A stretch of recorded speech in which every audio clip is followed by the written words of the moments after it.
믿을 수 없는 일이 벌어지고 있습니다. 도쿄를 떠나 서울로 향하는 외국인들이 폭발하고 있습니다. 2025년 말 한국 거주 외국인이 역대 최고를 기록했습니다. 외국인 밀집 지역은 단 1년 만에 31% 급증했고요.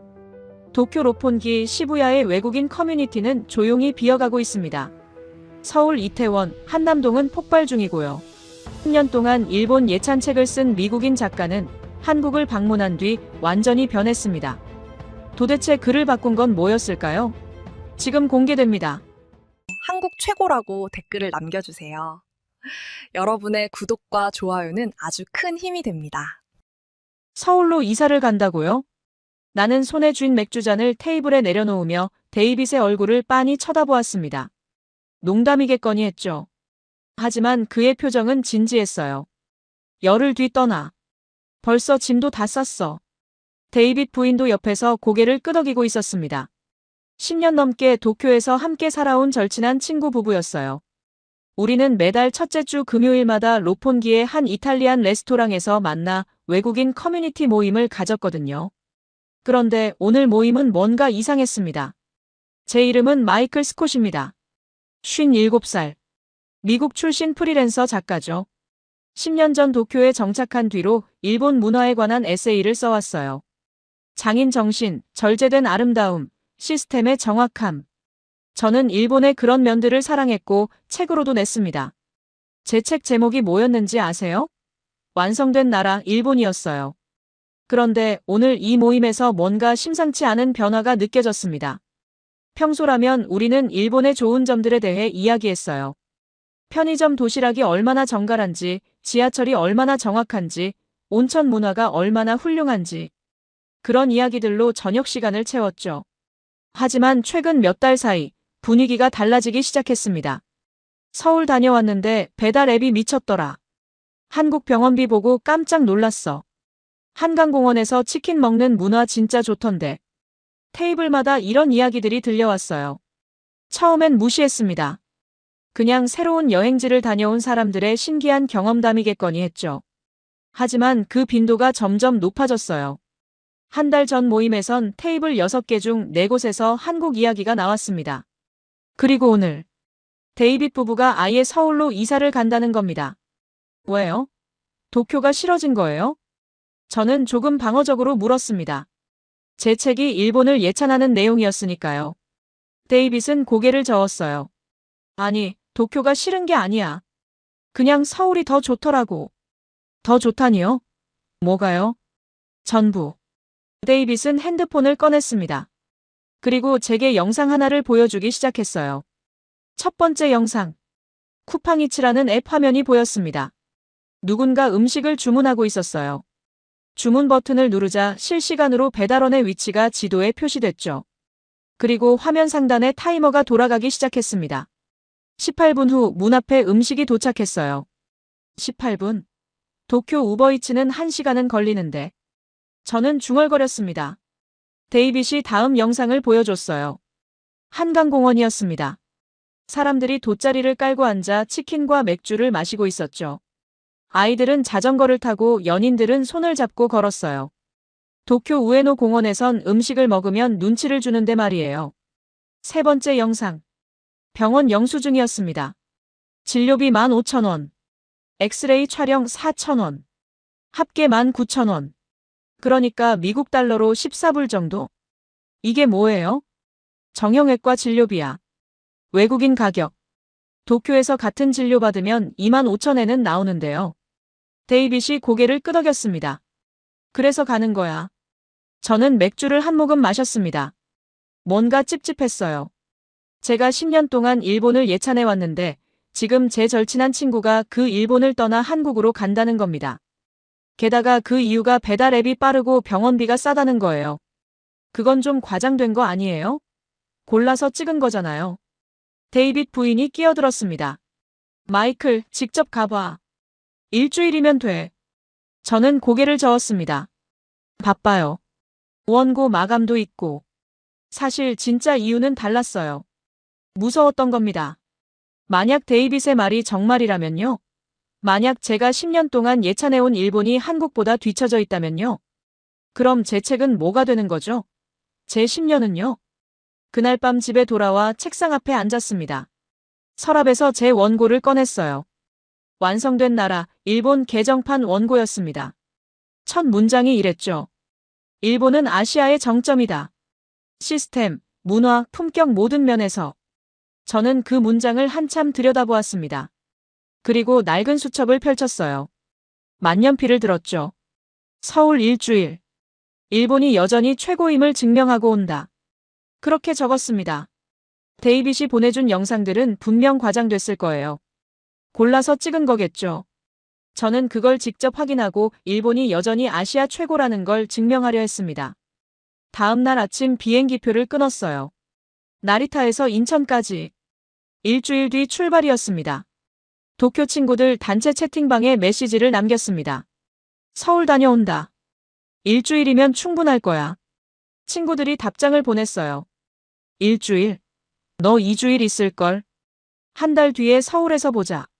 저는 픽 웃었습니다. 말도 안 되는 소리. 제가 10년을 살아온 도쿄를 버리고 서울로 갈 리가 없잖아요. 수첩을 다시 펼쳤습니다. 두 번째 줄을 적었어요. 한국은 분명 과장됐다. 내가 직접 확인한다. 그렇게 저는 제 확신을 증명하러 떠날 준비를 했습니다. 일본이 최고라는 걸 다시 한번 확인하러요.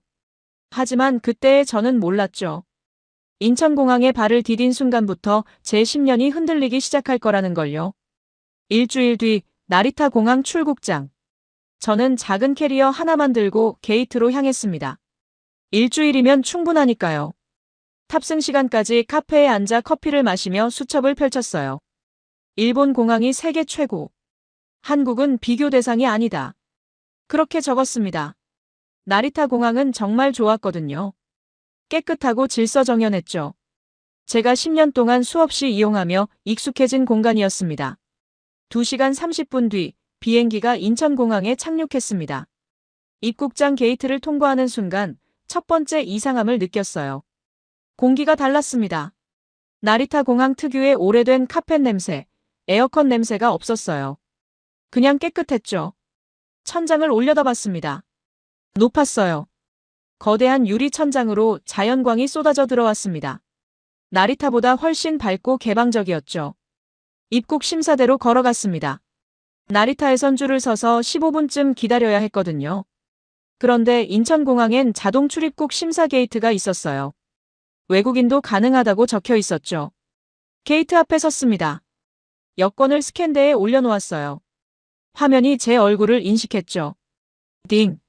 3초 만에 게이트 문이 열렸습니다. 저는 멍하니 뒤를 돌아봤어요. 입국 심사가 끝난 건가요? 나리타에선 15분 걸리는 일이 3초 만에 끝났습니다. 수화물 찾는 곳으로 갔습니다. 그리고 놀라웠어요. 제 캐리어가 이미 나와 있었거든요. 나리타에선 보통 30분쯤 기다려야 하는데 말이죠. 공항철도 매표소로 향했습니다. 서울역까지 얼마예요? 5,000원입니다. 45분 걸려요. 저는 잠깐 멈칫했습니다. 5,000원? 나리타 익스프레스는 3,500엔, 그러니까 32,000원이었거든요. 게다가 60분 걸렸죠. 6배 이상 저렴한데 더 빠르다고요? 티켓을 끊고 열차에 올랐습니다. 좌석이 넓었어요. 나리타 익스프레스보다 훨씬요. 앞 좌석에 USB 충전 포트가 보였습니다. 무료 와이파이도 터졌죠. 나리타 익스프레스엔 와이파이가 없거든요. 유료로 구매해야 했어요. 열차가 출발했습니다. 저는 가방에서 수첩을 꺼냈어요. 만년필을 들었죠. 그래도 일본 공항이 더 정갈하지. 그렇게 쓰려고 했습니다. 하지만 펜을 댄 종이 위에서 손이 멈췄어요. 방금 제가 경험한 것들이 머릿속을 스쳤습니다. 입국 심사 3초. 나리타는 15분. 수화물 바로 나옴. 나리타는 30분 대기. 공항철도 5,000원. 나리타는 32,000원. 화장실 표지판이 보였습니다. 저는 일어나 걸어갔어요. 문을 열고 들어갔죠. 그리고 멈춰 섰습니다. 너무 깨끗했거든요. 비데가 달린 변기, 자동 물내림, 핸드드라이어, 은은한 향기. 나리타 익스프레스 화장실은 좁고 낡았는데 말이에요. 좌석으로 돌아와 앉았습니다. 수첩을 펼쳤죠. 그래도 일본 공항이 더 정갈하지. 미완성 문장이 저를 째려보고 있었어요. 저는 만년필을 들었다가 내려놓았습니다. 완성할 수 없었거든요. 거짓말을 쓸 순 없으니까요. 창밖으로 서울 빌딩들이 보이기 시작했습니다. 도쿄 친구들 단체방에 메시지를 보냈어요. 방금 인천공항 도착. 공항철도 5,000원. 나리타보다 싸고 빠름. 친구들이 바로 답장했습니다. 그래, 시작이야. 저는 핸드폰을 주머니에 넣었습니다. 수첩의 미완성 문장을 보며 천천히 줄을 그었어요. 완성하지 않기로 했습니다. 열차가 서울역에 도착했습니다. 저는 캐리어를 끌고 플랫폼으로 내렸어요. 에스컬레이터를 타고 대합실로 올라갔죠. 거대하고 밝고 깨끗한 공간이 펼쳐졌습니다. 저는 그 자리에 잠시 멈춰 섰습니다. 그리고 깨달았죠. 일주일이 아니라 단 1시간 만에 제 첫 번째 확신이 무너졌다는 걸요. 호텔은 명동 근처였습니다. 체크인을 마치고 방에 들어갔어요. 캐리어를 침대 옆에 놓고 창문을 열었습니다. 서울 시내가 내려다 보였죠. 불빛이 반짝이고 있었어요. 시간은 저녁 9시. 배가 고팠습니다. 도쿄에서라면 2가지 선택지가 있었어요. 첫째, 근처 편의점에 가서 차가운 도시락 사기. 둘째, 우버이츠로 주문하고 1시간 기다리기. 배달비는 800엔, 그러니까 7,400원쯤 되죠. 저는 핸드폰을 꺼냈습니다. 데이빗이 보낸 메시지가 떠올랐어요. 쿠팡이츠 깔아봐. 앱스토어에서 검색했습니다. 쿠팡이츠. 다운로드를 눌렀어요. 설치가 끝나고 앱을 켰죠. 위치 권한을 요청했습니다. 허용을 눌렀어요. 그러자 화면에 주변 식당들이 쫙 뜨기 시작했습니다. 치킨, 피자, 중국집, 분식, 한식, 일식, 양식. 스크롤을 내리며 세어봤어요.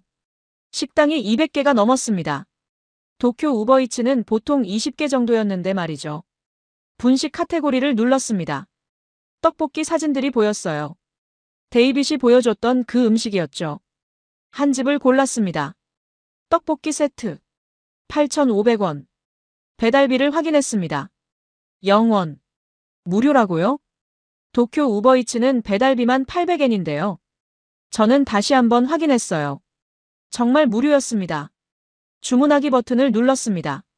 예상 도착 시간이 화면에 떴어요. 20분에서 25분. 저는 핸드폰을 침대에 놓고 샤워를 하러 갔습니다. 샤워를 마치고 나왔습니다. 핸드폰을 확인했어요. 앱이 실시간으로 배달원 위치를 보여주고 있었습니다.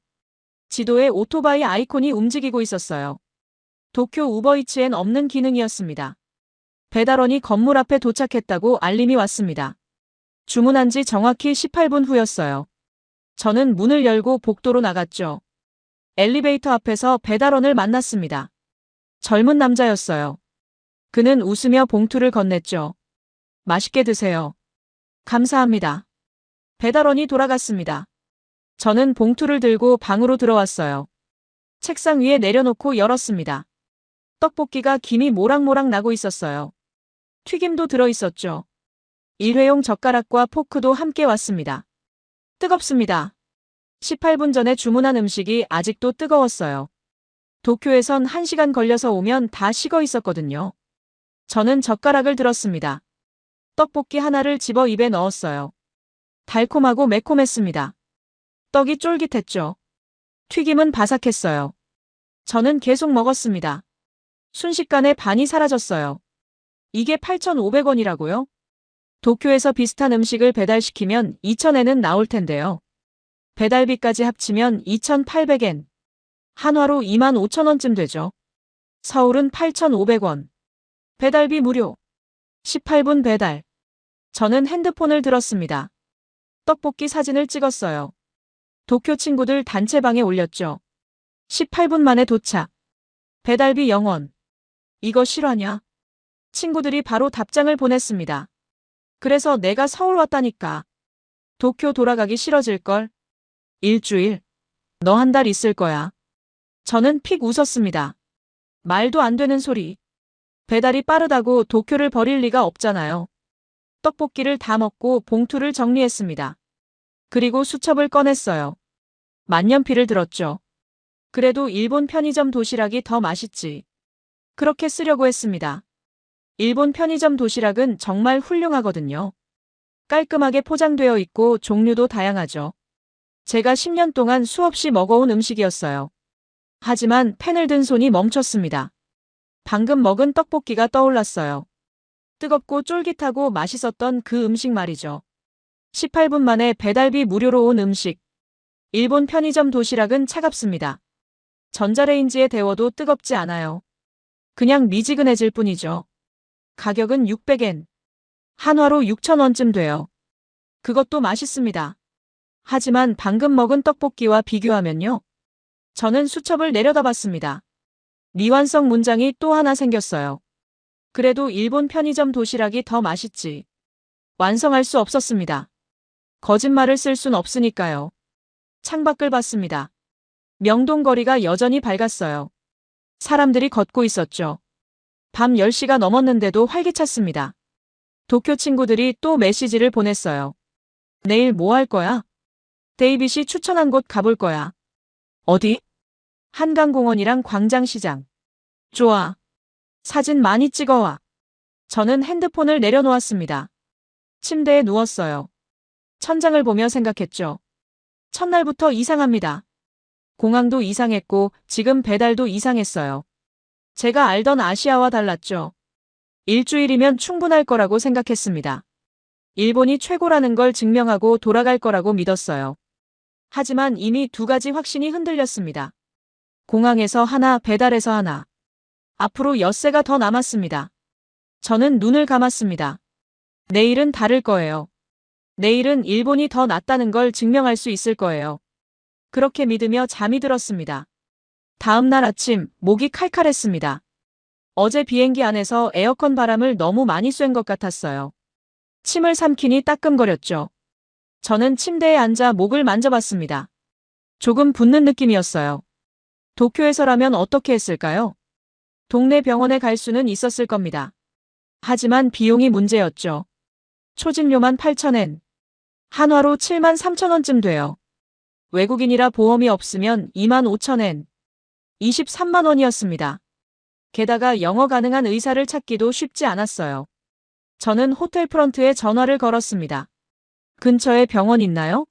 목감기 같은데요. 네, 도보로 5분 거리에 이비인후과 있습니다.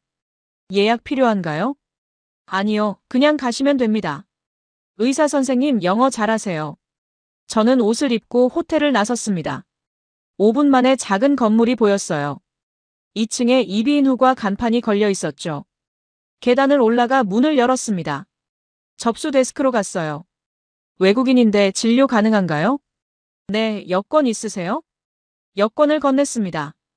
간호사가 정보를 입력했어요. 여기 앉아서 기다려주세요. 10분 후 제 이름이 불렸습니다. 진료실로 들어갔습니다. 의사 선생님이 유창한 영어로 물었어요. 어디가 불편하세요? 목이요. 어제 비행기 타고 오면서 감기 걸린 것 같아요. 의사 선생님이 목을 살펴봤습니다. 입을 벌려보라고 했어요. 목젖 주변을 세심하게 들여다보고 림프절도 확인했습니다. 도쿄 의사들보다 더 꼼꼼했어요. 편도가 조금 부었네요. 감기 초기 증상입니다. 약 처방해 드릴게요. 따뜻한 물 많이 드시고요. 친절했습니다. 처방전을 써주셨어요. 저는 고개를 숙여 인사하고 수납 데스크로 갔죠. 간호사가 계산서를 내밀었습니다. 진료비 15,000원입니다. 저는 귀를 의심했습니다. 15,000원이요? 이게 전부예요? 네. 약은 근처 약국에서 받으시면 돼요. 도쿄였다면 23만 원. 서울은 15,000원. 15배 넘는 차이였어요. 신용카드를 건넸습니다. 영수증을 받아들고 밖으로 나왔어요. 1층 약국으로 갔습니다. 처방전을 내밀었어요. 4,000원입니다. 약을 받아들고 나왔습니다. 골목을 걸으며 영수증을 들여다봤어요. 진료비 15,000원, 약값 4,000원. 합계 19,000원. 도쿄였다면 총 25만 원쯤 나왔을 겁니다. 13배 차이였어요. 편의점이 보였습니다. GS25. 저는 안으로 들어갔어요. 도시락 코너로 갔습니다. 냉장고가 아니라 보온고였어요. 따뜻한 도시락들이 진열되어 있었죠. 김치찌개 4,500원. 제육볶음 4,800원. 된장찌개 3,900원. 일본 세븐일레븐 도시락은 500엔. 한화로 4,600원. 비슷한 가격이었죠. 하지만 일본 도시락은 차가웠어요. 김치찌개 도시락을 집었습니다. 계산대로 갔어요. 데워드릴까요? 네. 2분 후 따끈한 도시락을 받았습니다.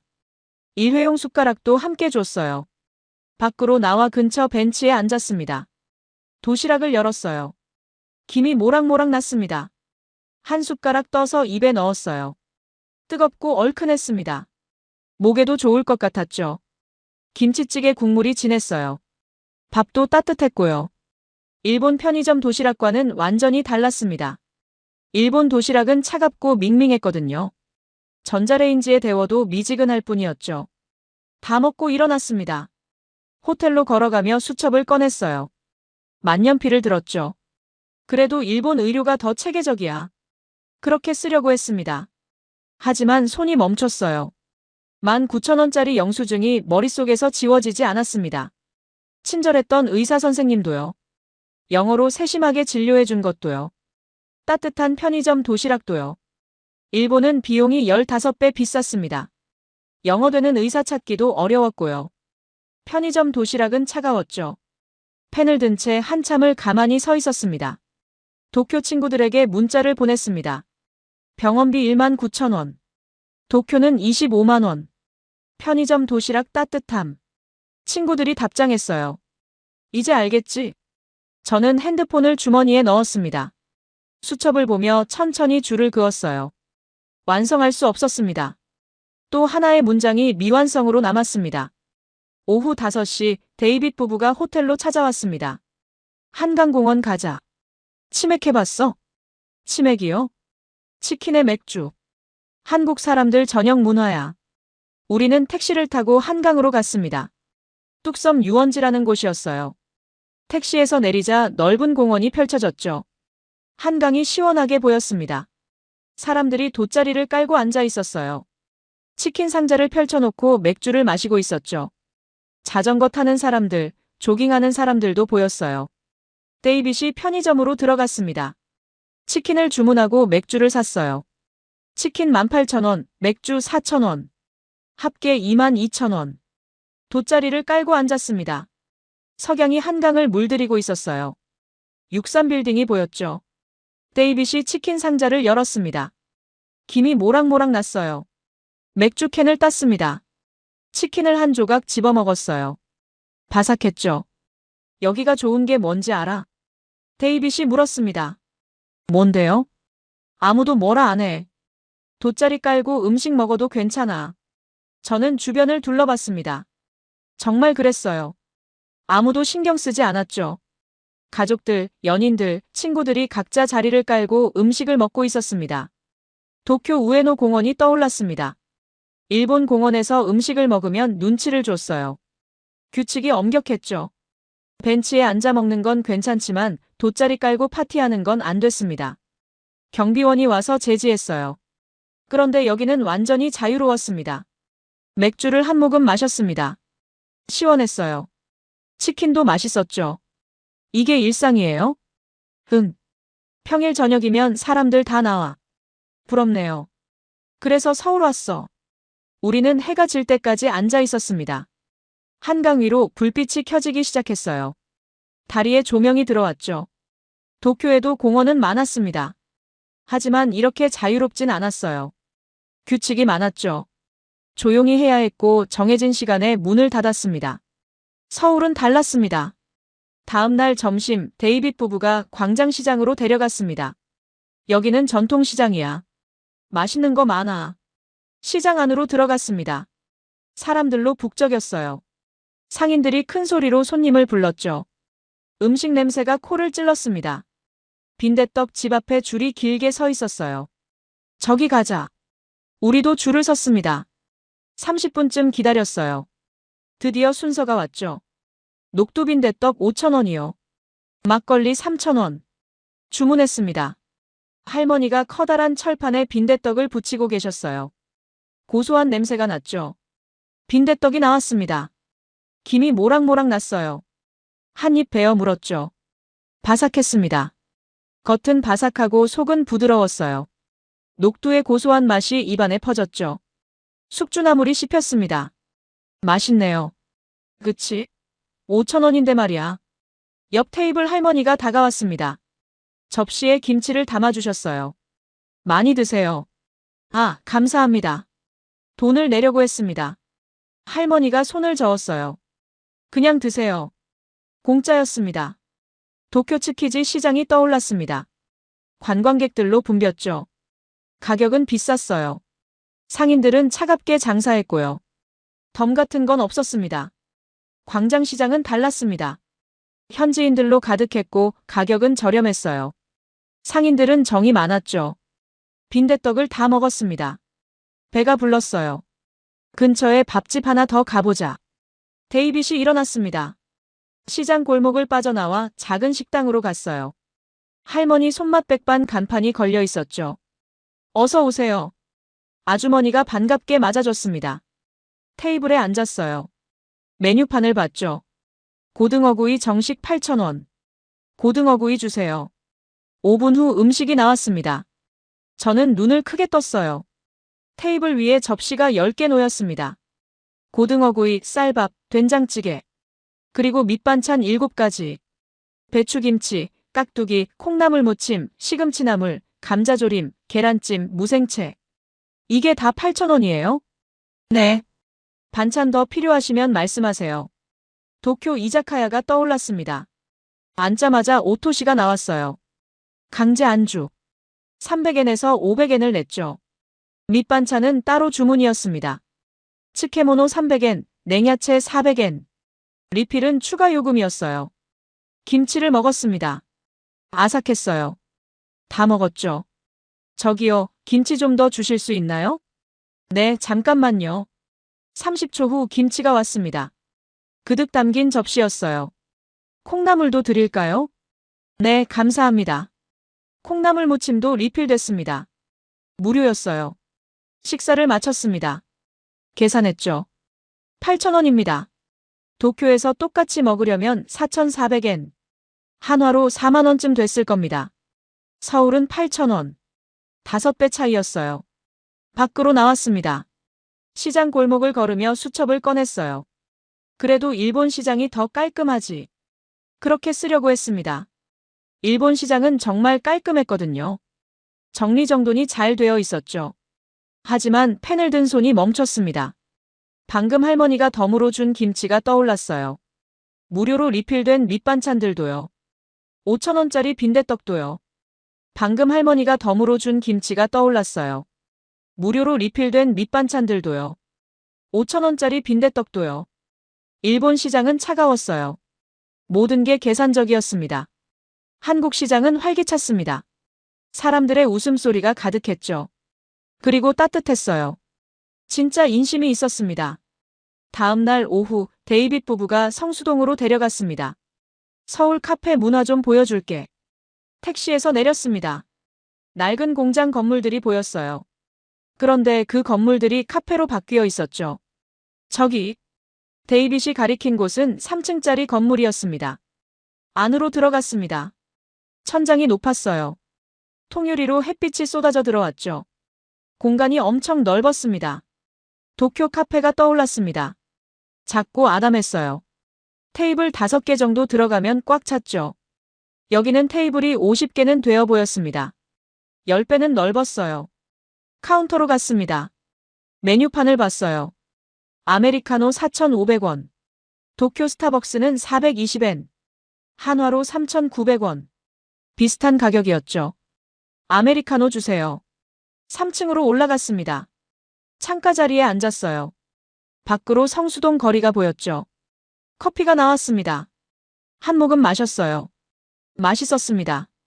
데이빗이 노트북을 꺼냈습니다. 여기선 하루 종일 앉아 있어도 괜찮아.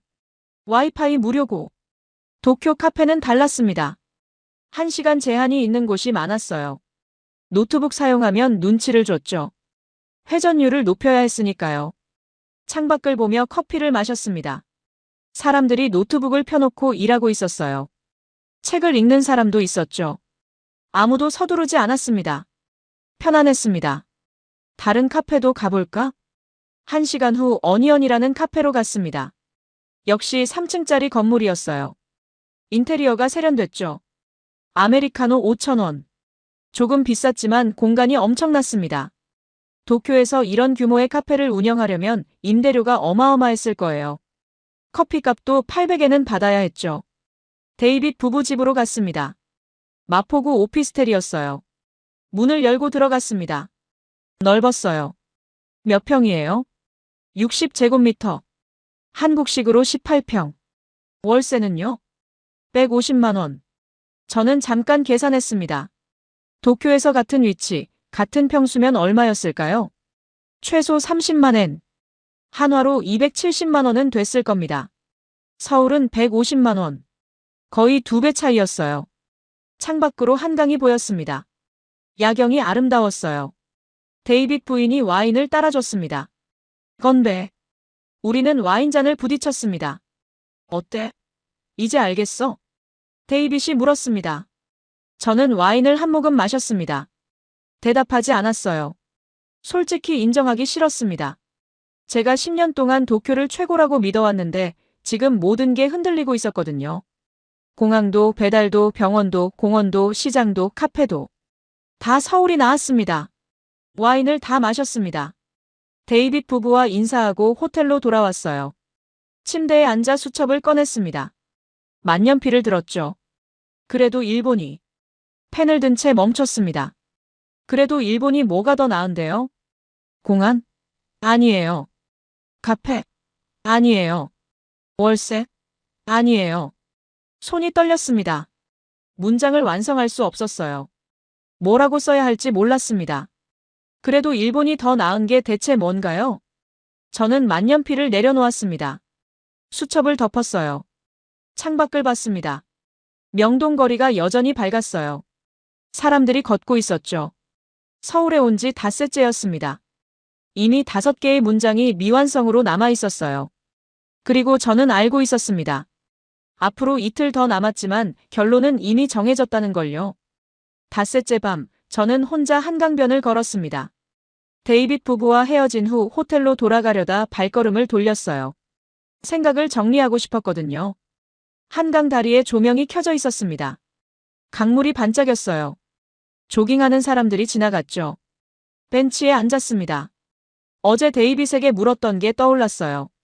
정말로 왜 도쿄 떠난 거예요? 10년이나 살았잖아요. 데이빗이 한참 생각하더니 대답했었죠. 마이클, 일본이 나빠진 게 아니야. 그냥 멈춰 있어. 무슨 말이에요? 1990년대에 완성된 시스템을 2026년에도 똑같이 쓰고 있잖아. 편의점 도시락은 30년째 차가워. 배달 문화는 발전이 없어. 병원비는 계속 비싸고. 그래도 일본은 완성됐잖아요. 시스템이 완벽하고. 데이빗이 고개를 저었어요. 완성됐다는 게 문제야. 더 이상 발전할 게 없다고 생각하는 거지. 근데 한국은 계속 달리고 있어. 배달앱, 키오스크, 인터넷, 의료. 5년 전과 지금이 완전히 달라. 저는 벤치에 앉아 그 대화를 곱씹었습니다. 일본의 잃어버린 30년. 1990년 버블 붕괴 후 일본은 정체됐습니다. 경제도 시스템도 문화도 멈췄어요. 완성된 나라라고 자부했죠. 더 이상 바꿀 게 없다고 믿었습니다. 그리고 30년이 흘렀습니다. 여전히 팩스를 쓰고 있었어요. 여전히 현금을 선호했죠. 편의점 도시락은 여전히 차가웠고 배달 문화는 여전히 불편했습니다. 완성됐으니까요. 바꿀 필요가 없었던 거죠. 한국은 달랐습니다. 1953년 전쟁 폐허. 세계 최빈국. 국민소득 67달러. 70년이 흘렀습니다. 세계 12위 경제대국. 반도체 강국. 문화 수출국. 5세대 인터넷. 18분 배달. 19,000원 병원비. 멈추지 않았기 때문이에요. 완성됐다고 생각하지 않았던 거죠. 저는 수첩을 꺼냈습니다. 만년필을 들었어요. 처음으로 솔직하게 쓰기 시작했습니다. 완성은 정체의 다른 말이었다. 일본은 완성을 자랑했다. 나도 그렇게 믿었다. 10년 동안 일본의 완성된 시스템을 예찬하며 책을 썼다. 하지만 그게 문제였다. 완성됐다는 순간 발전이 멈춘다. 변화가 없다. 혁신이 사라진다. 한국은 완성되지 않았다. 아직 부족하다고 생각한다. 그래서 계속 달린다. 더 빠르게, 더 편하게, 더 좋게 만들려고 노력한다. 그 차이가 지금 내 눈앞에 펼쳐져 있었다. 강물을 바라봤습니다. 제가 부러웠던 게 뭘까요? 배달 앱이요? 아니에요. 18분 배달은 놀라웠지만 그게 전부는 아니었죠. 병원비요? 아니에요. 19,000원은 충격적이었지만 그것도 전부가 아니었습니다. 한강뷰요? 아니에요. 야경은 아름다웠지만 그게 다는 아니었어요. 그럼 뭐였을까요? 저는 다시 수첩에 썼습니다. 내가 진짜 부러웠던 건 이 모든 것을 만들어낸 사람들이었다. 70년 전 폐허에서 맨손으로 시작한 사람들. 굶주리면서도 자식을 학교에 보낸 부모들. 공장에서 밤을 새워 일한 노동자들. 중동 사막에서 땀 흘린 기술자들. 그 사람들이 만든 나라가 지금 제 눈앞에 있었습니다. 배달앱도 병원비도 한강공원도 모두 그 사람들의 땀과 눈물이 쌓여서 만들어진 거였어요. 그리고 그 사람들은 아직도 멈추지 않고 있었습니다. 더 나은 내일을 만들기 위해 계속 달리고 있었죠. 일본은 달랐습니다. 1990년에 정점을 찍었어요. 그리고 만족했죠. 완성됐다고 생각했습니다. 그 후 30년 동안 똑같은 자리에 머물렀어요. 저도 그랬습니다. 도쿄에서 10년을 살며 완성된 시스템을 즐겼어요. 편안했죠. 바꿀 필요가 없었습니다. 하지만 그게 정체였다는 걸 이제야 깨달았습니다. 한국 사람들은 편안함에 안주하지 않았어요. 계속 더 나은 걸 만들려고 했죠. 그게 무서웠습니다. 멈춘 나라와 달리는 나라. 10년 후엔 격차가 더 벌어질 거예요. 20년 후엔 비교조차 할 수 없을 겁니다. 저는 수첩 마지막 페이지에 크게 썼습니다. 나는 10년 동안 완성을 찬양했다. 그런데 그게 정체인 줄 몰랐다. 한국이 부러운 이유는 배달앱도 병원비도 한강뷰도 아니다. 멈추지 않는 나라를 만들어낸 사람들이 부러웠다. 벤치에서 일어났습니다. 호텔로 걸어가며 생각했어요. 이틀 후면 도쿄로 돌아갑니다. 익숙한 일상으로요. 하지만 저는 이미 알고 있었어요. 도쿄로 돌아가도 예전과 같지 않을 거라는 걸요. 서울에서 본 것들이 제 머릿속에서 지워지지 않을 거라는 걸요. 그리고 제가 10년 동안 믿어온 모든 게 흔들렸다는 걸요. 칠째 날 아침, 인천공항으로 향했습니다. 호텔방에서 캐리어를 챙겼어요. 일주일 전 나리타에서 출발할 때와 똑같은 짐이었죠. 하지만 무게가 달랐습니다. 훨씬 무거웠어요. 짐이 늘어서가 아니었습니다. 제 머릿속이 무거웠던 거죠. 공항철도를 탔습니다. 일주일 전 처음 탔던 그 열차였어요. 그때는 모든 게 신기했었죠. 지금은 익숙했습니다. USB 포트에 핸드폰을 꽂았어요. 무료 와이파이에 접속했죠. 인천공항에 도착했습니다. 체크인을 마치고 출국 심사를 통과했어요. 3초 만에요. 게이트로 걸어가며 핸드폰을 꺼냈습니다. 도쿄 친구들 단체 채팅방을 열었어요. 한참을 생각하다 짧게 썼습니다. 다들 직접 와봐. 3일이면 된다. 전송을 눌렀어요. 친구들이 바로 답장했습니다. 드디어 인정하네. 언제 또 올 거야? 나도 서울 가봐야겠다. 저는 핸드폰을 주머니에 넣었습니다. 게이트 앞 의자에 앉았어요. 탑승 시간까지 30분 남았습니다. 가방에서 낡은 파일을 꺼냈습니다. 제가 10년 동안 써온 일본 에세이 원고였어요. 개정판을 준비하고 있었거든요. 첫 페이지를 펼쳤습니다. 완성된 나라 일본. 일본은 아시아의 정점이다. 시스템, 문화, 품격 모든 면에서. 그 문장을 한참 들여다봤습니다. 일주일 전까지만 해도 자신 있게 쓴 문장이었어요. 10년을 도쿄에서 살며 확신했던 진리였죠. 하지만 지금은 달랐습니다. 빨간 펜을 꺼냈습니다. 첫 문장 아래에 한 줄을 추가했어요. 일본은 아시아 최고의 시스템을 완성했다. 그리고 그 완성 이후 멈췄다. 펜을 들고 한참을 생각했습니다. 뭘 더 써야 할까요? 한국이 일본보다 낫다고 써야 할까요? 아니에요.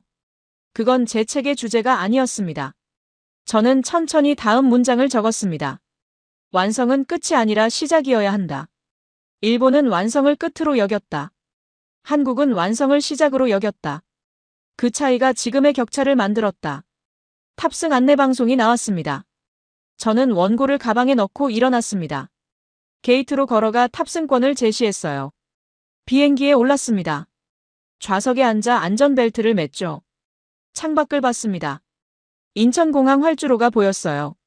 일주일 전 처음 본 그곳이었죠. 비행기가 이륙했습니다. 서울이 점점 멀어졌어요. 한강이 보였습니다. 밤이라 불빛들이 반짝였죠. 63빌딩, 롯데타워, 남산타워. 일주일 동안 제가 걸었던 거리들이 저 아래 어딘가에 있었습니다. 배달 앱으로 떡볶이를 시켰던 호텔. 19,000원 내고 진료받았던 병원. 김치 리필을 받았던 식당. 치맥을 먹었던 한강공원. 빈대떡을 먹었던 광장시장. 그리고 제 확신이 하나씩 무너졌던 그곳들. 승무원이 음료수를 물었습니다. 커피를 주문했어요. 커피를 마시며 가방에서 수첩을 꺼냈습니다. 일주일 동안 썼던 그 수첩이었어요. 페이지를 넘겼습니다. 그래도 일본 공항이 더 정갈하지. 미완성. 그래도 일본 편의점 도시락이 더 맛있지. 미완성. 그래도 일본 의료가 더 체계적이야. 미완성. 그래도 일본 시장이 더 깔끔하지. 미완성. 그래도 일본이. 미완성. 5개의 문장이 모두 미완성으로 남아 있었습니다. 완성할 수 없었던 문장들이었죠. 거짓말을 쓸 순 없었으니까요.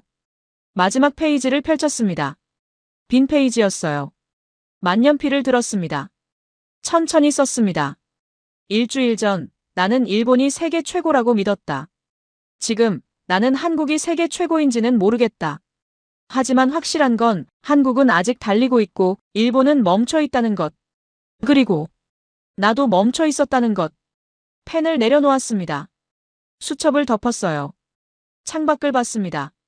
서울 불빛이 이제 거의 보이지 않았어요. 먼 바다 위를 날고 있었죠. 도쿄로 돌아갑니다. 익숙한 집으로, 익숙한 카페로, 익숙한 일상으로요. 하지만 저는 알고 있었습니다. 예전의 저로는 돌아갈 수 없다는 걸요. 일주일 전 나리타 공항을 떠날 때 가졌던 그 오만함으로는 돌아갈 수 없다는 걸요. 서울에서 본 것들이 제 안에 남았습니다. 18분 배달. 19,000원 병원비. 무료 밑반찬. 한강 야경. 멈추지 않는 사람들. 그리고 무엇보다 깨달은 것. 완성은 정체가 아니어야 한다는 것. 비행기가 도쿄로 향했습니다. 저는 눈을 감았습니다. 내일부터 무엇을 할까요? 10년 동안 완성된 시스템을 즐기며 멈춰 있었던 제가 이제 무엇을 할 수 있을까요? 확실한 건 하나였습니다. 더 이상 멈춰 있지 않겠다는 것. 그것만큼은 확실했습니다.